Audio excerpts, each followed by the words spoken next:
السلام عليكم ورحمة الله وبركاته أعزائي متابعي قناة اخترنا لك معايا.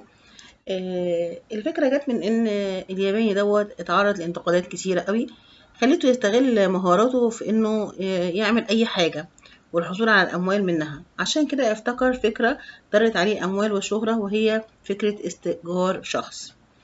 إيه هي الفكرة ديت؟ طبعا كلنا بنحلم إن احنا يكون عندنا عيشة حلوة وفلوس كتير وأرباح كتير وكده. آه، فتعالوا نشوف الفكرة اللي هو قال عليها ايه. نجح الياباني شوجي موريموتو في القيام بكده. ابتكر فكرة دارت عليه أموال كتيرة وشهرة، وهي فكرة استئجار شخص. الفكرة بتقوم على إنه بيسمح للناس باستئجاره. عشان يعمل إيه؟ يعمل ولا حاجة، لا شيء. حضوره بس هو الخدمة، بالإضافة إلى تقديم ردود بسيطة في بعض الأحيان. الراجل ده بالغ من عمره 39 سنة.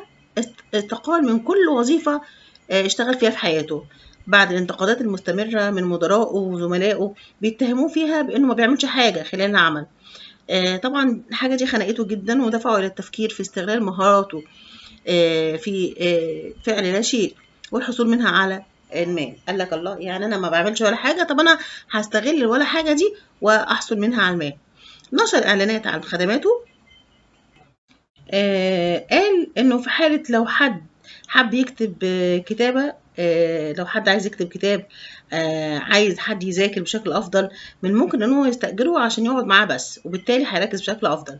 بدأ موريموتو بتقديم خدماته مقابل نفقات السفر والطعام بس، لكن دلوقتي بيحصل على $80 عشان يوصل إجمالي ما حصل عليه لغاية النهاردة $282,000.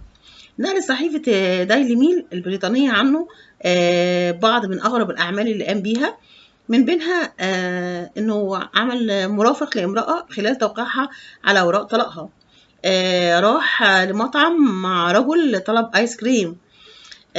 زار شخص في وحدة خاصة بمحاولات الانتحار بمستشفى بعد حصوله طبعا على جرعة زايدة من المخدرات، عشان كده كان بيحاول ينتحر.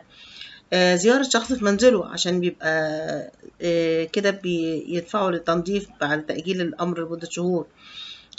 مضى بوقت مع أشخاص كانوا حاسين بالملل والوحدة، عايزين حد يستمتع يسمع ليهم. كانت دي من ضمن أغرب الأعمال اللي قام بيها. أما أغرب الأعمال اللي قام بيها موريموتو القيام بيها، فهو استماع لرجل وهو يعترف بأعمق أسراره، وهو قيامه بقتل شخص. قال مروميتو عن وظيفته: من الوقت دوت أعتقد إني أنا ببص للناس بطريقة مختلفة. أدركت إنه حتى الأشخاص الأكثر اعتدالا واستقامة في المظهر مش هم زي كده، مش زي ما هم ظاهر عليهم. وبالرغم من شهرة موريموتو على وسائل التواصل الاجتماعي، آه، حيث إن هو وصل متابعينه لأكثر من 400 ألف شخص، إلا إنه يصر أنه ليس مؤثرا وليس شخصا جيدا. قال: أريد حقا أن أتجنب التفكير في أنني شخص جيد. أنا لست شخصا جيدا على الإطلاق، ولا أريد أن يتوقع مني الناس أن أكون كذلك. يشار إلى أن موريميتو حاول يألف كتاب، لكن هو لسه ما كتبهوش، فمهارته في القيام بلا شيء دفعته لاستئجار شخصين لكتابة وتحرير اللي هو هيمليه عليهم. ده ملخص اللي حصل. كانت تفاصيل موريميتو اللي بيحصل على آلافات الدولارات مقابل القيام بلا شيء. نرجو أن نكون وفقنا بإعطائك التفاصيل والمعلومات الكاملة عن الموضوع دوت. عايزين نقول إن المقال الأصلي اتنشر ومتواجد على تيار دوت أورجي، وقام فريق التحرير قام فريق التحرير في بريس بي بالتأكد منه. وربما يكون تم التعديل عليه، وممكن يكون تم نقله بالكامل أو الاقتباس منه، بس ممكن تقرا متابعة المستجدات الخبر دوت أو موضوع من مصدره الأساسي، وهنكتب لكم المصدر الأساسي في صندوق الوصف.